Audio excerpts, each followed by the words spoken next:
These can happen anywhere, so it is important to know how to provide basic life support care.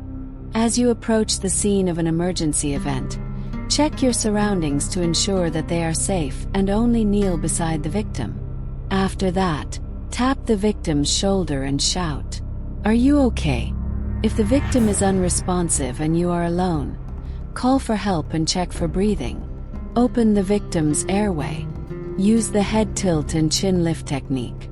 Press down on the forehead with one hand while pulling up on the chin with the other hand. Gently tilt the head back.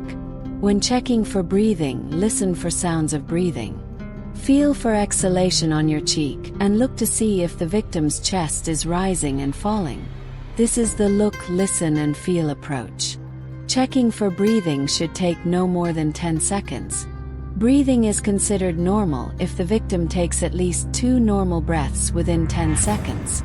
If the victim is not breathing and there is another rescuer, ask him or her to call an ambulance. If you're alone, call one yourself. The emergency medical dispatcher will give you instructions on how to provide cardiopulmonary resuscitation. Place the victim in a supine or face-up position on a firm, flat surface. Kneel at the victim's side. Place one hand on top of the other and interlace your fingers. Place the heel of your hand in the center of the victim's chest on the lower half of the breastbone. Position your shoulders directly over your hands. Keep your arms straight and lock your elbows.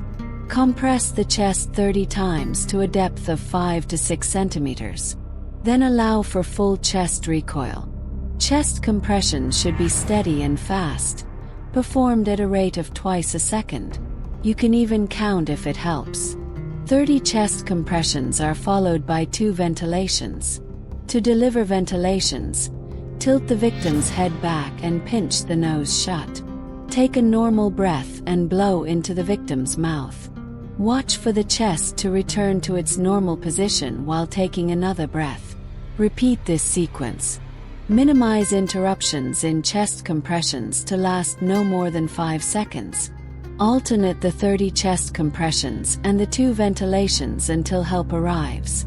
If you have another rescuer with you, switch positions every 2 to 3 minutes because providing CPR is tiring, and you can become less effective. When you see signs of the victim regaining consciousness, such as breathing, coughing, or moving purposefully, stop CPR and put the victim in a recovery position.